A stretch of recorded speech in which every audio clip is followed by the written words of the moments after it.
Hermanos, buenas tardes. Los saludo en el nombre del Señor Jesús. Vamos a abrir la escritura en el Evangelio según San Mateo. San Mateo, capítulo 6. Vamos a leer desde el versículo 25 hasta el versículo 34. Mateo capítulo 6, desde el versículo 25 hasta el versículo 34. Yo quisiera, hermanos, comenzar esta exposición de la Escritura mientras se encuentra en la palabra de Dios nuestro texto. Yo quisiera hacerles una pregunta. ¿Es Dios confiable?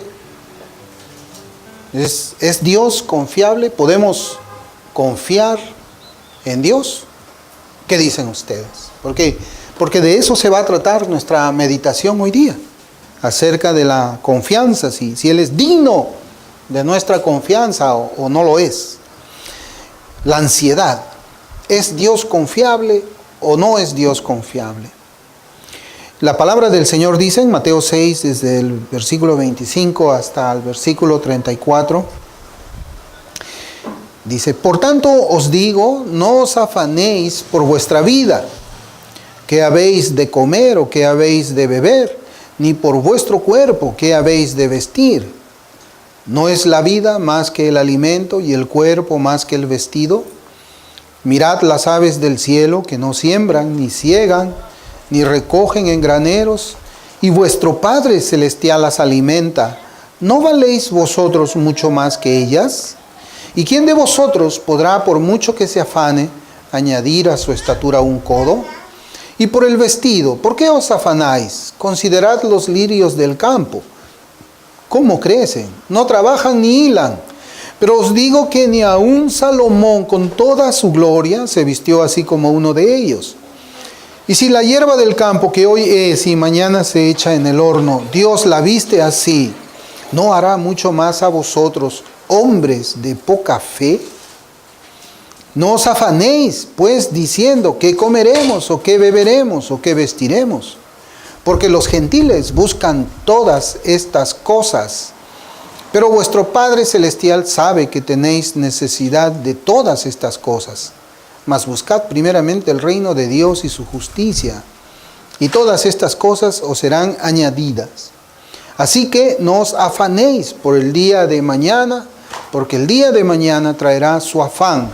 Basta a cada día su propio mal.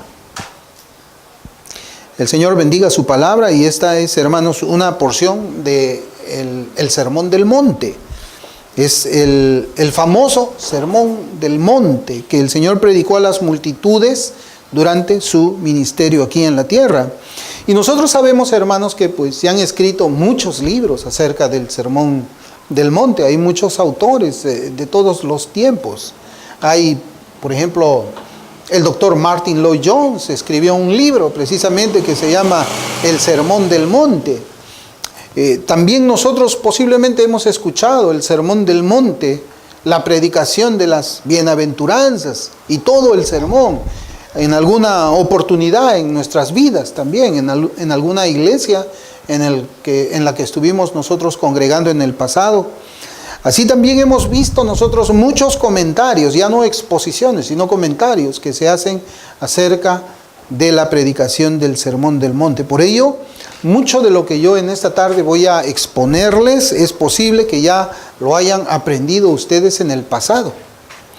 Sin embargo, es de mucha importancia para nosotros que recordemos pues estas palabras del Señor para su pueblo, que somos nosotros, todos los que hemos sido redimidos. Y la pregunta con la que yo he comenzado, hermano, es una pregunta que verdaderamente nos desafía, porque yo estoy seguro que ninguno de nosotros puede decir que Dios no es confiable. Eso sí, yo estoy seguro. Pero ¿qué dice nuestra conducta? ¿Cómo es nuestra actitud ante los problemas? ¿Cómo es nuestra actitud ante las necesidades también personales que nosotros tenemos? Con nuestros hechos, confirmamos lo que estamos hablando, ¿es Dios confiable o no es Dios confiable? Lo primero que debemos notar es la forma de las palabras con la cual el Señor comienza a abordar este pasaje de la Escritura, que en la Biblia de la versión de Reina Valera 60 ha titulado a esto que hemos leído como el afán y la ansiedad. Hay que ver la manera como es que Cristo comienza a hablarnos en esta sección. Y esto parece, hermanos, que fuera la conclusión de lo que el Señor ha estado enseñando anteriormente. Y eso usted se da cuenta rápidamente porque la palabra de Dios dice, por tanto os digo. O sea, es una conclusión. Por lo tanto, en consecuencia, yo te voy a decir, no os afanéis por vuestra vida. Si nosotros vamos un poco atrás, yo quisiera que veamos el contexto en el cual está el Señor predicando este sermón. Yo quisiera que veamos el contexto inmediato anterior, es decir, el versículo 24. La palabra dice, ninguno puede servir a dos señores, porque o aborrecerá al uno y amará al otro, o estimará al uno y menospreciará al otro. Dice, no podéis servir a Dios y a las riquezas. Si vamos todavía un poco más atrás, en el versículo 19, Dios nos da aquí también una instrucción a nosotros, los creyentes, y dice, no hacernos tesoros en la tierra, sino que nos hagamos tesoros en los cielos. Hermanos, este es el contexto en el cual nosotros estamos llegando a las palabras de Cristo en esta sección que la Biblia Reina Valera 60 le llama el afán y la ansiedad. Ese es el contexto, y podemos decir que se trata de un contexto en el cual se destaca la inclinación del corazón para buscar las cosas que son terrenales y temporales, donde prevalece el sentimiento de proveer para las necesidades del cuerpo de una forma en que el profesante cae en un pecado muy serio. Ese es el pecado de la incredulidad. Y fíjese porque el Señor en el versículo 30, en esta serie de versículos que hemos leído, el Señor llama a sus oyentes de una forma que causaría vergüenza a nosotros. Mire cómo dice, y si la hierba del campo que hoy es y mañana se echa en el horno, Dios la viste así, ¿no hará mucho más a vosotros? ¿Qué más? Hombres de poca fe, hombres de poca fe. Por eso es que, hermanos, teníamos que plantearnos esta pregunta al inicio. ¿Es Dios confiable? ¿Podemos poner nuestra fe en Dios verdaderamente?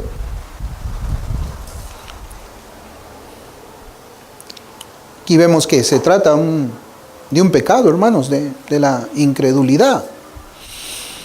Yo lo que quisiera, hermanos, es de que en esta oportunidad nosotros examinemos estos pasajes, solamente los 3 últimos versículos que hemos leído, versículo 32 al 34. La palabra de Dios dice, porque los gentiles buscan todas estas cosas, pero vuestro Padre Celestial sabe que tenéis necesidad de todas estas cosas. Mas buscad primeramente el reino de Dios y su justicia, y todas estas cosas os serán añadidas. Así que no os afanéis por el día de mañana, porque el día de mañana traerá su afán. Basta a cada día su propio mal. Basta para cada día su propio mal. Y debemos, hermanos, comenzar haciendo una definición de las palabras que nosotros encontramos en la lectura de nuestro pasaje. Porque tenemos que hacer la diferencia entre una preocupación que es del agrado del Señor y una preocupación que es pecado. O sea, la Biblia no dice que no debemos de preocuparnos, pero sí dice que no debemos de preocuparnos de una manera en especial. El Señor dice, no os afanéis, no os afanéis. ¿Qué es lo que expresa la Biblia o la palabra griega que ha sido traducida como afanarse? En nuestro contexto, podemos decir, de este siglo XXI. ¿Qué quiere decir Cristo por medio de estas palabras? Pero lo que sí quisiera es que nosotros observemos que aquí tenemos un mandamiento en forma de prohibición. No os afanéis. Y es el mismo sentido cuando Dios dice no robar, no mentir, no dejar de congregarse. De la misma manera, la prohibición para el creyente es no os afanéis. No os afanéis. John Gill, miren hermanos, para poder tener nosotros un concepto de qué cosa es lo que nos enseña este versículo de la Biblia, John Gill dice en su comentario lo siguiente: Cristo no prohíbe la labor de mantener, apoyar y preservar esta vida, ni prohíbe todo pensamiento y preocupación por ella, sino que prohíbe todos los pensamientos y preocupaciones que son angustiosas, inmoderadas, desconcertantes y angustiantes. Adam Clarke, él comenta lo siguiente, él dice: nuestro Señor nunca prohíbe el cuidado prudente, sino solo esa angustiosa preocupación que distrae, que divide la mente y la lleva por diferentes caminos, haciéndola completamente incapaz de atender cualquier asunto solemne o importante. Fin de la cita. Entonces nosotros vemos, hermanos, que la Escritura no dice que yo debo de preocuparme, por ejemplo, en mi alimento, o de mi vestido, o de las cosas que son materiales y que necesitamos. Pero llega un momento en que la preocupación llega a convertirse en algo pecaminoso, en algo que verdaderamente nos convierte en incrédulos. Tenemos una actitud que de alguna manera expresa que Dios no es confiable, que no podemos tener fe en Dios. Y eso es algo terrible. Dios ha permitido que su palabra escrita llegue a nosotros para que como creyentes recibamos esa instrucción. ¿Qué es lo que le agrada? ¿Qué es lo que no le agrada? ¿Tenemos necesidades? Por supuesto que tenemos necesidades. Y este mensaje no está solamente relacionado a lo que tiene que ver con la ropa que debemos de ponernos y la comida que debemos de comer. Está relacionado con, por ejemplo, las necesidades de trabajo. ¿Qué pasa cuando yo no tengo trabajo? Está también relacionado con las necesidades de salud. ¿Qué pasa cuando yo no tengo salud? ¿Debo de preocuparme? ¿Debo de angustiarme? En todas nuestras necesidades temporales aquí en la tierra, mientras nosotros estamos peregrinando aquí. Hermanos, todos nosotros pasamos aflicciones. Todos nosotros pasamos por escasez. Todos nosotros estamos en situaciones muchas veces en que vemos el cielo de bronce, en que pareciera de que Dios está alejado de nosotros. Sí, es cierto, hermanos. Todos llegamos en un momento hasta angustiarnos en alguna manera. Y es cierto esto porque somos humanos. Somos humanos. Nos preocupamos. Pero Dios dice que nuestra preocupación debe tener un límite. Y ese límite Él mismo la pone. Él dice, puedes preocuparte, pero no debes afanarte. Puedes preocuparte, pero no debes caer en un estado de ansiedad. ¿Cómo me vestiré mañana? No tenemos ropa para ponernos mañana. No tenemos comida para comer mañana. Es verdad, hay que preocuparnos. Y tenemos que decir, bueno, tenemos nuestro bebé enfermo y no tenemos dinero para el médico. Tenemos que preocuparnos. ¿Cómo es que nosotros podemos enfrentar esa situación? Y lo que la palabra de Dios nos dice es que debemos enfrentarla con fe. Debemos enfrentarla creyendo al Señor. Y cuando nosotros creemos al Señor, evitamos esa circunstancia, esa actitud, hermanos, de caer en una preocupación que pues a veces nos puede llevar a nosotros a la muerte misma. Sí, la ciencia médica, hermanos, entiende que es así. A veces hay personas que han llegado a preocuparse tanto y tanto y tanto por una circunstancia que han terminado con derrame cerebral. Han terminado colapsando sus propios cuerpos. Eso es verdad. Entonces lo que nosotros tenemos que hacer es ir a la palabra del Señor. Muy bien, el Señor no me prohíbe que yo me afane. Y es un tiempo, hermano, en que nosotros también tenemos que hablar de nuestro Señor. Tenemos que confiar en Él.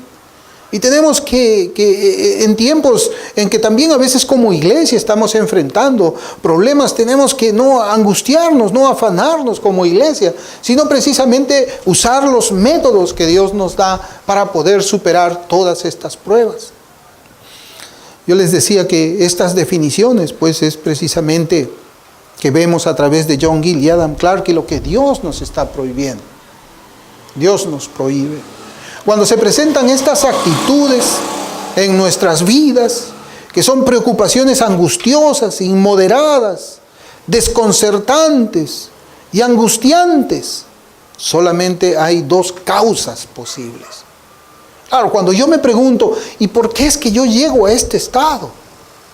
Hasta casi, hermanos, de destruir mi cuerpo, o uno siente que ya el cuerpo no está funcionando, la cabeza le va a explotar. ¿Cómo puedo llegar yo a ese lugar? Bueno, hay dos causas posibles. La primera, no es la menor de ellas, es una excesiva preocupación por conseguir las cosas de esta vida. Y esa preocupación excesiva me conduce a mí ¿a qué? A un estado de ansiedad. Y la segunda causa, que es la que debe ser examinada por nosotros por medio de esta enseñanza, por cada uno de nosotros, los que tenemos preocupaciones angustiosas, es precisamente la falta de confianza en Dios. La falta de confianza en Dios. La ansiedad, hermanos, es pecado. ¿Por qué? Porque es incredulidad. Es incredulidad. La angustia es pecado. ¿Por qué? Porque hace a Dios mentiroso. Lo hace mentiroso. Por ejemplo, Mateo 6:32, ahí donde nosotros estamos leyendo, que hemos dicho que vamos a ver los últimos 3 versículos de nuestro pasaje. Fíjese cómo dice. Mateo 6:32 dice, porque los gentiles buscan todas estas cosas. Ya vamos a explicar lo que significa buscan. Pero dice, los gentiles buscan todas estas cosas. La Biblia al día dice, porque los paganos andan tras todas estas cosas. La Biblia Castellán dice, por todas estas cosas se afanan los paganos. Y la Biblia, Dios habla hoy del año 2002, dice, los que no conocen a Dios se preocupan por todas estas cosas. Entonces acá nosotros ya comenzamos a ver una comparación. Quienes sí llegan a ese estado y quienes no deben de llegar a ese estado.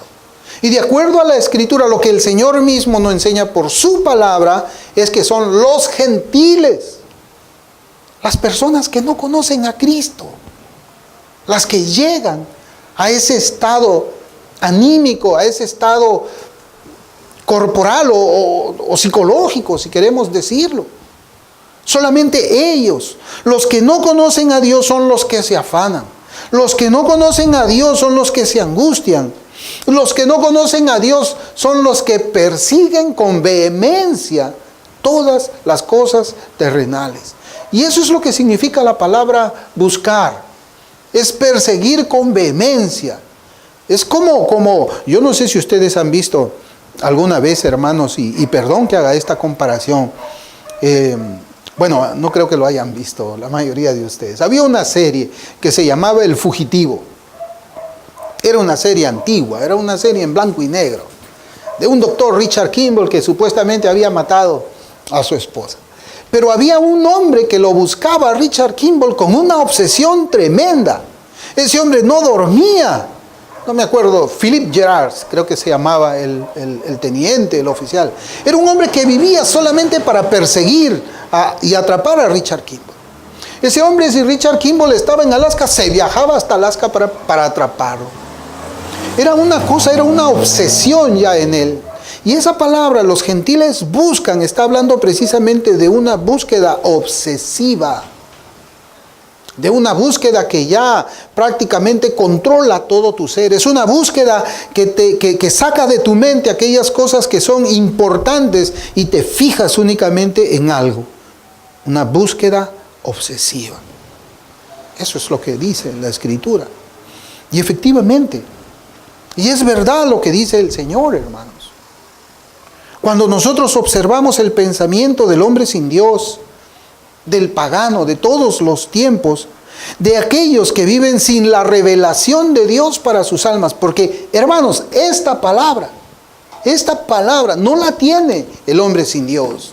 Esta palabra no la tiene el pagano. Esa es la diferencia. Por ahí es donde nosotros tenemos que encontrar. Ellos viven sin esa revelación y encontramos que de alguna forma ellos tienen sus propios dioses. Tienen sus vírgenes. Tienen sus imágenes de yeso, tienen sus pinturas sagradas, tienen sus reliquias santas, sus rosarios, sus estampitas. Tienen una variedad de ídolos a quienes ellos encomiendan su vida, pero en el fondo, aun cuando tienen ídolos, ellos no confían en esos ídolos, no confían. Ellos saben de que esos ídolos son incapaces de proveer para sus necesidades espirituales, materiales, aquí en la tierra. Es por eso que el pagano, el hombre sin Dios, se afana. Tiene su ídolo, pero se afana, porque sabe, no confía que ese ídolo le va a proveer su alimento, no le va a proveer su casa, no le va a proveer su vestido, no le va a proveer salud, y se afana por eso. Es algo ilógico, ¿verdad? Tener un Dios que no puede ayudarte. Un Dios que no tiene el control de las circunstancias. Ellos saben que son dioses falsos, pero el corazón idólatra va allí, hermanos. Por esa razón, por desconfiar en sus propios dioses falsos, es que solamente se apoyan ellos en sus propias fuerzas, se apoyan ellos en sus propias habilidades, y por ello, sabiendo que no tienen ellos mismos el poder, o sea, para poder enfrentar esa clase de problemas, terminan angustiándose. Es decir, ellos no confían en sus dioses falsos y saben además que ellos mismos no pueden arreglar el problema. Y es cierto, hermanos. Los que no son conocidos por Dios no descansan en nadie más que ellos mismos. Que ellos mismos. Y recuerde tal vez cuando usted estaba sin Cristo. Usted era el hombre o la mujer que solucionaba los problemas. Había una carencia de algo. Bueno, ¿cómo hago yo para arreglarlo? Y uno comienza a pensar en una serie de estrategias, posibilidades, circunstancias, métodos, acciones, para tratar de suplir eso que yo necesito. Ellos conocen, nosotros conocíamos nuestras propias limitaciones, sabíamos que había un límite en el cual no podíamos hacer ciertas cosas y que hay una esfera en la cual no podíamos movernos. Eso lo sabe el incrédulo. Hay un límite que sabe que no puede moverse más allá. Por ejemplo, las circunstancias. Nosotros no podemos cambiar las circunstancias. Otro ejemplo, el corazón de las personas. Nosotros no podemos cambiar el corazón de las personas. Esas son esferas donde el hombre sin Dios sabe que no tiene control y cree además que nadie lo tiene. Y de allí que cree que es lo que se llama pues un golpe de suerte o la buena fortuna. Pero el creyente, hermano, sabe que hay una persona que gobierna y tiene control sobre las circunstancias y aún tiene control sobre las personas. Y es tremendo para nosotros hablar de esa manera, que Dios tiene control sobre las personas. Y eso ofende. Ofende a los que creen en el libre albedrío, por ejemplo. Pero la Escritura lo dice así. Proverbios 21:1. Como los repartimientos de las aguas, así está el corazón del rey en la mano de Jehová. A todo lo que quiere lo inclina. A todo lo que quiere Dios inclina el corazón del rey. Inclina el corazón del hombre. Inclina el corazón de la mujer. Sea creyente o sea incrédulo, Dios es Dios. Entonces, como para el hombre sin Dios hay una incertidumbre sobre lo que va a suceder en el futuro, que pueden estorbar el conseguir suplir sus propias necesidades, la ansiedad y el afán hacen su aparición en el corazón y la mente de ellos. Hermanos, el hombre sin Dios, para no decir el pagano, no depende ni descansa en Dios. No depende ni descansa en Dios. Ahora yo quiero preguntar, ¿nosotros dependemos y descansamos en Dios? ¿Descansamos en Dios o no descansamos en Dios? De allí que debemos de hacer la siguiente pregunta: ¿es Dios confiable o no es confiable? Y es una pregunta, hermanos, pues que va al fondo, al corazón de nuestra espiritualidad. Más allá de lo que digamos con nuestros labios, examinémonos nosotros mismos. ¿Podemos confiar o no podemos confiar en Dios? Y más aún en estos días, en que pues la oferta del Evangelio pues es un Evangelio disminuido. A veces hablamos tristemente, ¿no?, de profesantes que están dentro de las iglesias pero que no han sufrido conversión. Y si hemos sufrido conversión, hermano, que esta predicación nos sirva a nosotros para descansar y depender en Dios en todas las cosas.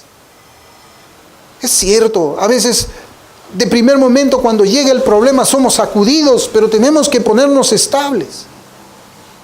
Es como cuando estamos en la mitad de algo, en un sermón, por ejemplo, y de repente comienza a sacudirse la tierra pues tremendamente. Nosotros al principio del terremoto pues vamos a estar descontrolados quizás, pero inmediatamente tenemos que pensar nosotros: hey, un momento, tenemos que guardar la calma, tenemos que caminar con calma. Es cierto, estamos en medio de un terremoto, pero tenemos que buscar las salidas donde podamos nosotros estar seguros. No podemos caminar a la loca. Así también cuando llegan pruebas fuertes a nuestras vidas, nos sacuden un momento, pero tenemos que pararnos, detenernos y decir: tenemos un Dios grande. Tengo un Dios grande, un Dios en quien yo puedo confiar. ¿Es Dios confiable? Si la respuesta es afirmativa, entonces podemos preguntar la siguiente pregunta: ¿por qué afanarse? Si Dios es confiable, ¿por qué desesperarnos? Si Dios es confiable, ¿por qué angustiarnos por nuestras necesidades materiales? ¿Por qué?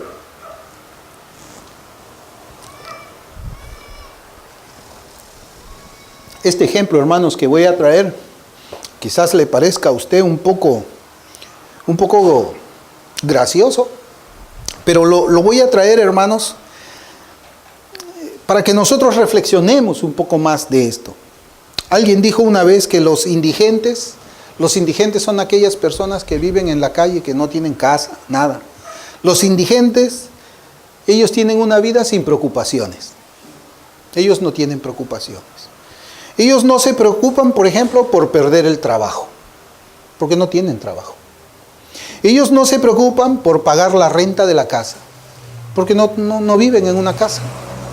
Ellos no se preocupan por pagar los servicios como el agua y como la luz, pues porque no usan esos servicios, viven en la calle. Lo que hacen ellos es mendigar. ¿Y saben qué, hermanos? Y es algo que usted puede comprobar. Ellos están contentos con lo que las personas les regalan. Y yo he vivido eso, hermanos, ¿sabe dónde? En los Estados Unidos.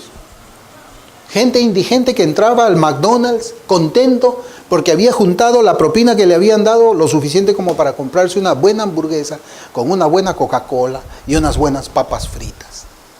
Y vivían debajo del puente. Tenían contentamiento, no tenían preocupaciones. Yo, como les digo, hermanos, no es que no debemos de preocuparnos por nada en la vida, porque eso no enseña la Escritura. Lo que decimos es que la preocupación que llega al estado de ansiedad y angustia es pecado, y esa preocupación convierte a Dios en mentiroso. Creemos que el creyente debe tener una preocupación que se encuentra dentro de lo que un redimido debe de tener por sus necesidades. Creemos que si el creyente necesita encontrar un trabajo, el creyente ora, y después de haber orado a Dios, confía en Él y sale a buscar su trabajo. Y si aún no encuentra trabajo, regresa a su casa contento. No se angustia, se preocupará tal vez. Pero para eso está la oración. Porque si usted ya oró, entonces ya ¿para qué se preocupa? Si usted lo puso en las manos de Dios, ¿para qué se preocupa? De una manera angustiosa, claro que estamos hablando de eso. Mire, hermanos, cómo el Señor en el Sermón del Monte habla, en este punto que estoy hablando de hablar del trabajo y de las necesidades. Dice en Mateo 6:26, en Mateo 6:26, dice: mirad las aves del cielo, que no siembran, ni siegan, ni recogen en graneros, y vuestro Padre Celestial las alimenta. Y acá viene una pregunta: ¿no valéis vosotros mucho más que ellas? Yo le pregunto a usted, ¿usted cree que vale mucho más que esas aves que alimenta a Dios? ¿Usted cree eso? ¿Sí o no? ¿Lo duda? ¿No sabe usted si vale más que esas aves que están allí en esos árboles y que Dios las alimenta? Bueno, la Escritura dice que sí, que nosotros valemos mucho más. Pero ¿qué dice usted? ¿Qué dice usted? Y vemos acá que el Señor las alimenta. Y acá hay algo que nosotros tenemos que pensar. Y tenemos que preguntar. ¿El Señor le lleva el alimento a su nido? ¿El Señor hace eso? Cuando dice el Señor las alimenta, ¿el Señor le lleva el alimento hasta el nido? No. Pero el Señor las alimenta. Ellas deben salir a recoger el alimento que Dios ha provisto para ellas. Así también nosotros oramos y tenemos una actividad. Bueno, ya oré, voy a salir a buscar mi trabajo. Ya oré, voy a ir al médico para que vea mi enfermedad. Ya oré, voy a ir allí a ver si es que consigo suplir mi necesidad. Hermanos, si nosotros oramos y seguimos angustiados, entonces son dos cosas: no oramos, o no podemos orar, o no sabemos orar, o simplemente oramos pero no creemos a la persona a quien oramos. Los hijos de Dios tienen una actitud diferente a la del que no tiene Dios con respecto al futuro y sus necesidades terrenales. Tiene una actitud diferente. Y en esa parte los hijos de Dios también son diferentes a los que andan sin Dios por el mundo. Somos distintos. No solamente en el sentido en que Dios nos ha sacado de ese mundo de pecado para hacernos caminar en santidad. No solamente allí, hermanos. Sino aún la actitud frente a los problemas que vienen. El creyente reacciona diferente a una persona que no es creyente. ¿Cuántas veces en la Biblia encontramos que Dios promete cuidar de sus hijos? ¿Cuántas veces? Ahora yo pregunto, ¿son esas promesas confiables o no son confiables? Mateo 6:32, mire, dice: porque los gentiles buscan todas estas cosas, dice, pero, acá está el pero. Y ya sabemos que buscar es una búsqueda desmedida, es una búsqueda desesperada, es una búsqueda sin control, es una búsqueda obsesiva, que enceguece. Y acá dice: pero vuestro Padre Celestial, mire cómo dice, sabe. Subraya esa palabra. Vuestro Padre Celestial sabe que tenéis necesidad de todas estas cosas. Esa palabra sabe, resáltela en su Biblia. Dios sabe que tenemos necesidad. ¿No es bueno eso, hermanos? Es bueno. Aún antes que nosotros hablemos al Señor esta necesidad, Él ya la sabe.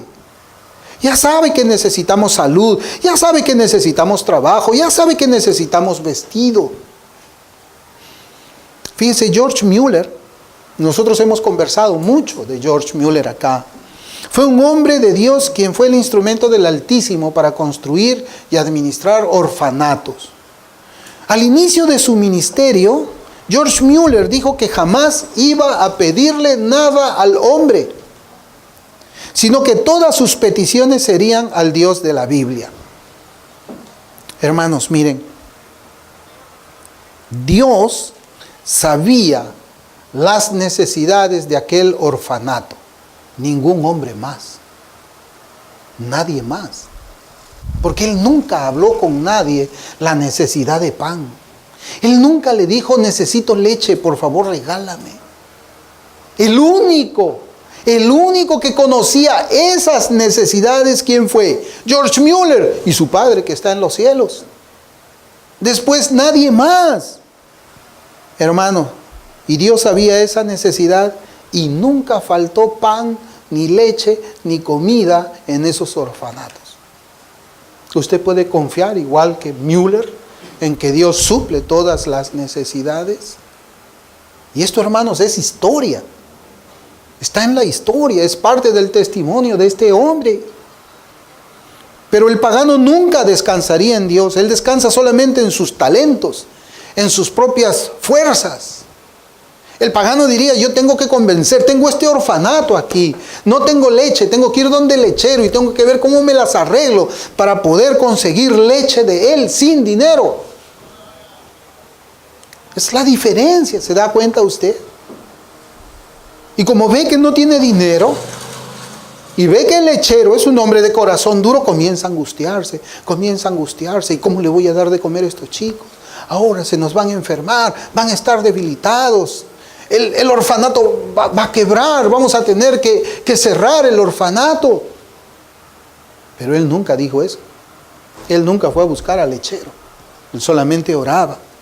Salmo 103:13 dice, como el Padre se compadece de sus hijos, se compadece Jehová de los que le temen. Hermanos, qué tremendo. Y esta es una de las grandes promesas de Dios para aquellos quienes lo reverencian con temor. Hudson Taylor, el misionero que fue a la China, cuando le preguntaba a la secretaria que le ayudaba en las misiones ahí en ese país asiático sobre la cantidad de fondos disponibles que tenían en caja, los cuales eran muy poquísimos. Alguna vez fue $2 en la caja de ese misionero que también hacía el ministerio allá. La secretaria decía, nos quedan $2, Pastor Taylor. El pastor Taylor añadía, nos quedan $2 más ¿qué? Más todas las promesas de Dios. $2 más todas las promesas de Dios. ¿Qué vale más? ¿Las promesas de Dios o el oro y la plata? ¿Qué vale más? Dígalo. Vale más las promesas de Dios, hermanos. Por eso la Escritura dice, como el Padre se compadece de los hijos, se compadecerá Jehová de los que le temen. En el versículo 26 la Biblia nos dice que nuestro Padre Celestial las alimenta. Y luego añade la pregunta, ¿no valéis vosotros muchos más que ella? Hermanos, no creerle a Dios es pecado. Si usted dice, no, yo no valgo más que ellas, usted está negando a Dios. Usted está negando que Él es un Padre amoroso. Usted está negando la Escritura. Miremos esta palabra, Mateo 7:11. Dice, pues si vosotros siendo malos, mire, vosotros siendo malos, esa parte, hermanos, grábesela. Vosotros siendo malos, sabéis dar buenas dádivas a vuestros hijos. ¿Cuánto más vuestro Padre que está en los cielos dará buenas cosas a los que le pidan? Vosotros siendo malos, ustedes son malos y le dan buenas cosas a sus hijos. Ustedes son malos y le proveen leche. Ustedes son malos y cuando están enfermos los llevan al hospital. Ustedes son malos, pero les dan seguridad al niño. ¿Cuánto más voy a hacer yo que soy bueno por mis hijos? ¿Usted cree eso, hermano? Los paganos no son hijos del Dios Todopoderoso, por esa razón es que ellos se angustian. Ellos no tienen un padre como nosotros. Ellos no tienen ninguna promesa de bien para sus vidas. Ellos no tienen esperanzas. Ellos están sin Dios por el mundo. La Biblia dice, fíjese hermanos, Romanos 8:28. Y sabemos que a los que aman a Dios, todas las cosas les ayudan a bien. Esto es, a los que conforme a su propósito son llamados. Los que aman a Dios, todas, no dice algunas, todas las cosas les ayudan a bien. Romanos 8:32, hermanos, y esto ya es algo que, pues, dice, el que no escatimó ni a su propio Hijo, sino que lo entregó por todos vosotros, ¿cómo no os dará también con él todas las cosas? ¿Usted cree esto, hermano? Mateo 6:33 dice, mas buscad primeramente el reino de Dios y su justicia, y todas estas cosas os serán añadidas. Y hay una primera diferencia que nosotros debemos notar comparando este versículo con el versículo anterior. Mire cómo dice el versículo 32. El versículo 32 dice, porque los gentiles buscan todas estas cosas. Mire, ahí buscan. Los gentiles buscan. Y nuestro versículo exhorta también a buscar. Dice, mas buscad primeramente el reino de Dios y su justicia. Y lo que los gentiles buscan, a ti te lo voy a añadir. Eso es lo que dice este versículo.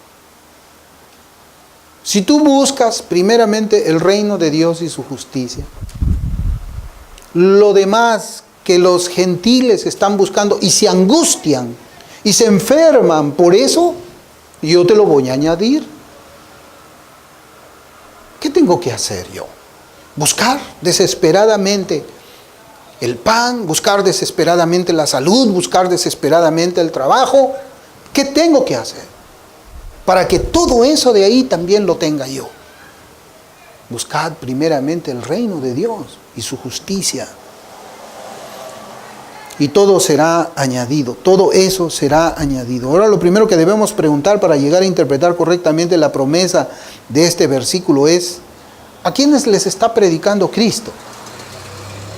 ¿A quién le está predicando Cristo este sermón del monte, esto que hemos leído nosotros en Mateo? La respuesta es a religiosos israelitas destituidos de la gloria de Dios, a hombres sin fe. Por eso es que el Señor dice, hombres de poca fe, a ellos el Señor les está predicando.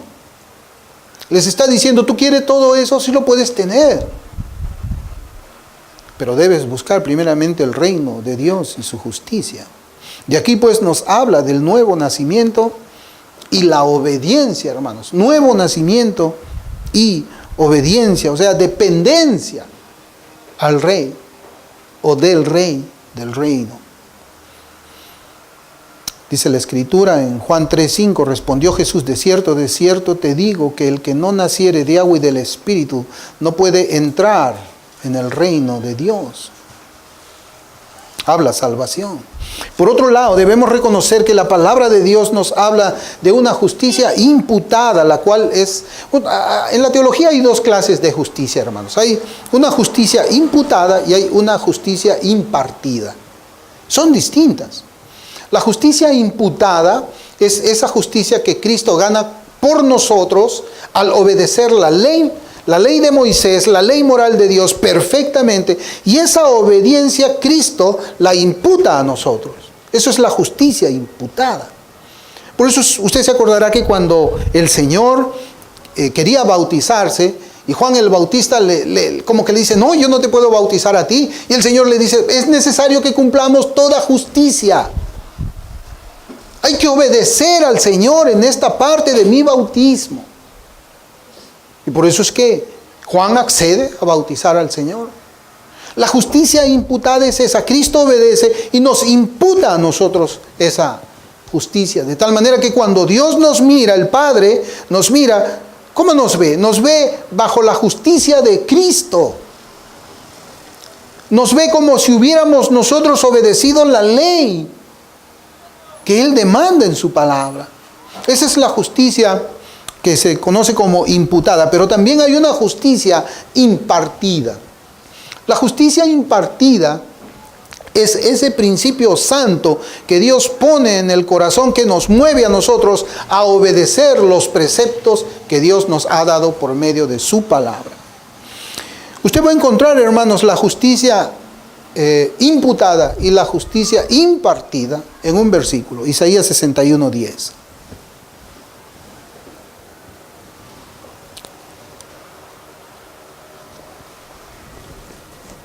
Dice la Escritura: en gran manera me gozaré en Jehová, mi alma se alegrará en mi Dios, porque me vistió con vestiduras de salvación, me rodeó de manto de justicia, como a novio me atavió y como a novia adornada con sus joyas.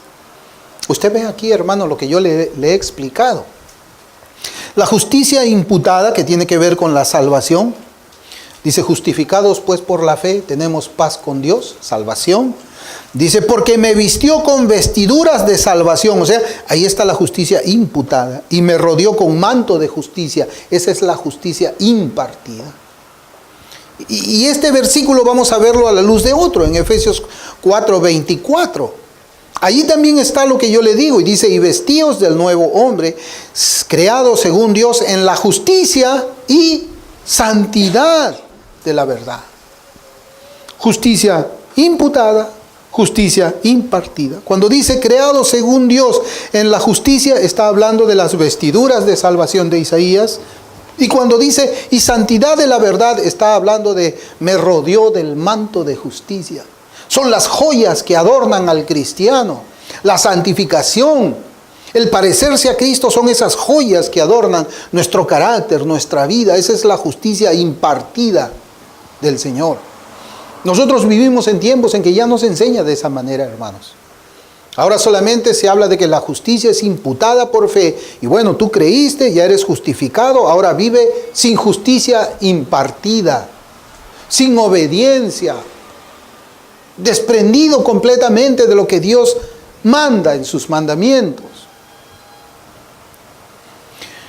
Mateo 6:33 dice: mas buscad primeramente el reino de Dios y su justicia, y todas estas cosas os serán añadidas. Hermanos, qué promesa, qué promesa. Todo se te va a añadir.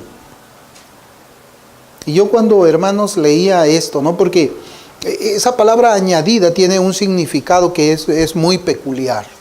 Yo me acordaba de un modismo, de una costumbre que tenemos aquí en Perú, ¿no? Cuando dice: y todas estas cosas serán añadidas.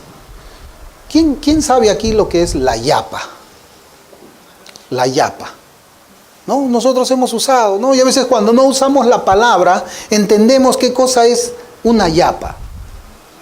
O sea, busca el reino de Dios y su justicia y vas a tener una yapa, ¿no? ¿Cuál es la yapa? La yapa es que después de que compramos, pedimos que se nos agregue algo más a nuestras compras, pero gratis.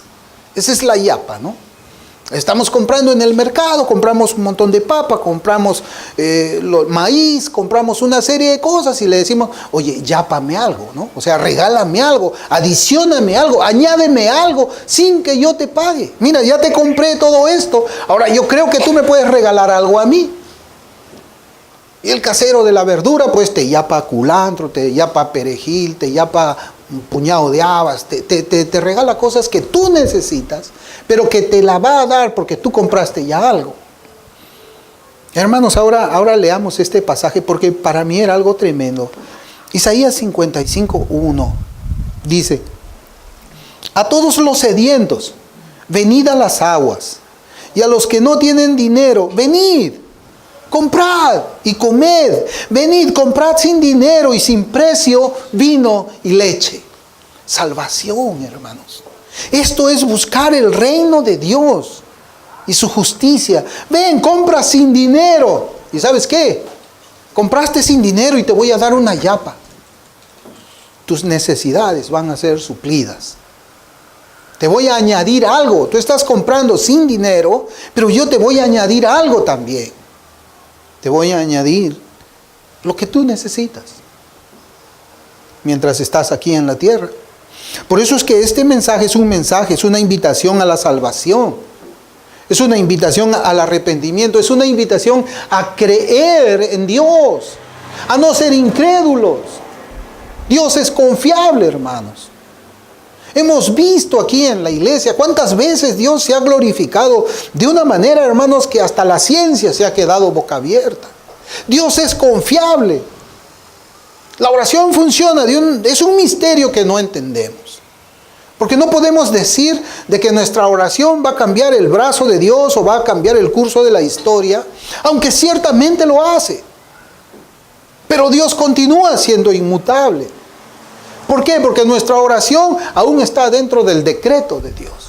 Es algo tremendo cómo es que Dios obra. Vengamos sin dinero. No tenemos, hermanos, con qué comprar la redención de nuestras almas. Cristo ya lo pagó. Cristo pagó lo que nosotros teníamos que pagar. Y la yapa espiritual es que todas nuestras necesidades serán suplidas, pero en su infinita sabiduría también. En su infinita sabiduría. Nosotros cuidamos mucho lo que Caleb va a comer, mi hijo, mi bebé. Él a veces quiere probar, cuando estamos tomando una Coca-Cola, él quiere tomar también. Él mira la Coca-Cola y abre la boca y pide Coca-Cola. Y nosotros no se lo damos. No se lo damos. Porque sabemos que eso le va a hacer daño. Y de una manera, hermanos, y él quizás lo entenderá de una forma diferente, ¿no? Él dirá, ¿y por qué no me da Coca-Cola? Y a veces nosotros también somos así. Nosotros decimos, ¿y por qué el Señor no me da esto que le pido? ¿Por qué mi Padre? Está bien, a ver, yo tengo un Padre celestial, yo le pido esto, yo necesito esto, pero Él no me lo está dando. ¿Por qué? Bueno, hermanos, no hay que preguntar por qué. Él sabe por qué. Él es sabio. Él sabe que si nos da algunas cosas vamos a terminar mal. Porque, pues recuérdese usted de Pablo. Pablo tenía un emisario de Satanás, un aguijón en la carne. Era una enfermedad. Y Pablo dijo, 3 veces he rogado a Dios que me lo quite. Y Dios me respondió, bástate mi gracia. ¿Es malo Dios porque no le sanó la enfermedad? No, Dios es sabio.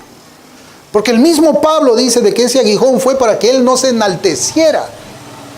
Él tuvo esa revelación. Y a veces cuando nosotros no tenemos las cosas que pedimos, es por una causa que Dios no nos la ha revelado ahora. Quizás en esta vida en algún momento sabremos por qué no.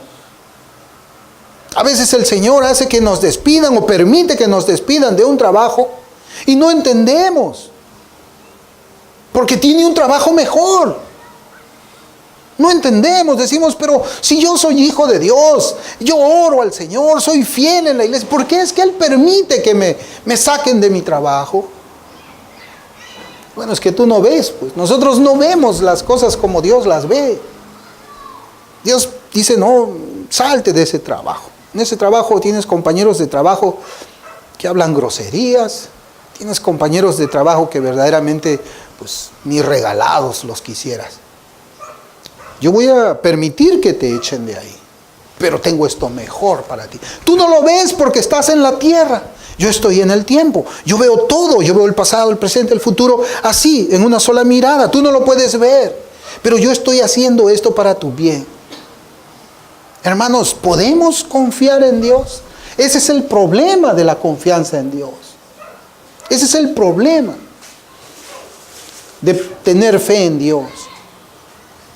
Hay una ilustración que también ustedes seguramente la conocerán, de un hombre que iba a atravesar las cataratas del Niágara. Las cataratas del Niágara están en la frontera, me parece, de Estados Unidos con Canadá. No sé exactamente, yo creo que sí. Me parece que escuché esto, pero yo sé que están allá. Y este hombre pues iba a pasar en una cuerda, iba a pasar con una carretilla. Y le pregunta a una persona, ¿tú crees que yo puedo pasar de este lado de la cuerda a este otro lado de la cuerda, llevando esta carretilla, sin caerme, a las aguas de las cataratas? Sí, yo creo que tú puedes. ¿Estás seguro que tú crees que yo? Sí, yo estoy. Pero ¿estás seguro tú que yo puedo hacerlo? Sí. A ver, entonces súbete a la carretilla, pues, y pásala conmigo. Es fe, ¿no? A veces decimos, no, sí, yo creo, pero yo no me meto. Porque en realidad, pues, no creo. Hay una posibilidad de que tú falles y te caigas. Pero con Dios no existe esa posibilidad. Con Dios no existe esa posibilidad. Dios es confiable. Vengamos sin dinero, no tenemos con qué comprar nosotros la redención del Señor. Hermanos, Dios dice que debemos buscar el reino de Dios y su justicia. ¿Saben por qué? Cuando pensamos en nuestra patria celestial, cuando nosotros tenemos la mente puesta en esa gloria a la que nosotros vamos a ir, nos olvidamos de esta tierra. Nos olvidamos de esta tierra. Entendemos que nosotros pues no hemos nacido para quedarnos aquí. El Señor nos ha salvado y nos ha diseñado y nos está preparando para ir a otro lugar en la eternidad. Este no es nuestro país. Acá nosotros no vamos a morar. Esto es el mundo. Nosotros tenemos otro lugar reservado. Cristo dijo que iba a ir allá para hacer moradas para nosotros. Cristo tiene moradas para nosotros. Cuando pensamos pues en nuestra patria celestial, nos olvidamos de esta tierra y podemos decir junto con el apóstol Pablo, como él dice en Filipenses 4, 12 y 13, sé vivir humildemente y sé tener abundancia. En todo y por todo estoy enseñado, así para estar saciado como para tener hambre, así para tener abundancia como para padecer necesidad. Todo lo puedo en Cristo que me fortalece. Es tremendo, hermanos. Usted cuando examina la vida del apóstol Pablo, usted va a ver un hombre ahí, pero que ha pasado por mucha tribulación. Azotes, naufragios, traiciones, peligros de los de su patria, dice, de sus compatriotas. Estuvo a punto de perecer también, apedreamiento. Pero ese hombre nunca renunció. Y ese hombre golpeado como iba, apedreado como estaba, él, ¿saben qué? Él predicaba de este Señor, de este Dios en quien podemos tener confianza. Aún él, dentro de esa vida que tenía, que a la vista del mundo pues es digno de lástima, un hombre preso, perseguido. Ese hombre hablaba, no, Cristo nos ama. Cristo tiene cuidado de nosotros. Aun cuando no tenemos un pan, una migaja de pan en nuestro estómago, Cristo nos ama. Aun cuando tenemos una enfermedad en el cuerpo, Cristo nos ama. Cristo tiene el cuidado de nosotros. Nosotros no estamos para vivir por las circunstancias. Nosotros estamos para vivir por fe, creyendo al Señor. Por eso es que como creyentes, hermanos, podemos estar pasando tiempos de extrema pobreza, pero debemos vivir con extremo gozo. Podemos estar atravesando una extrema enfermedad, pero debemos vivir con una extrema esperanza. El Señor tiene cuidado de nosotros, hermanos. Hemos leído algunas de las promesas de Dios, de muchísimas, que están en la Biblia. Yo quisiera preguntarle, ¿usted le cree a Dios? Hermanos, demuéstrelo con su conducta, demuéstrelo con su vida. Aprenda usted a echar todas sus cargas sobre Él y Él cuidará de nosotros. Yo quisiera dejar esta última en Jeremías 29:11. Jeremías 29:11 dice: porque yo sé los pensamientos que tengo acerca de vosotros, dice Jehová, pensamientos de paz y no de mal, para daros el fin que esperáis. Vamos a orar.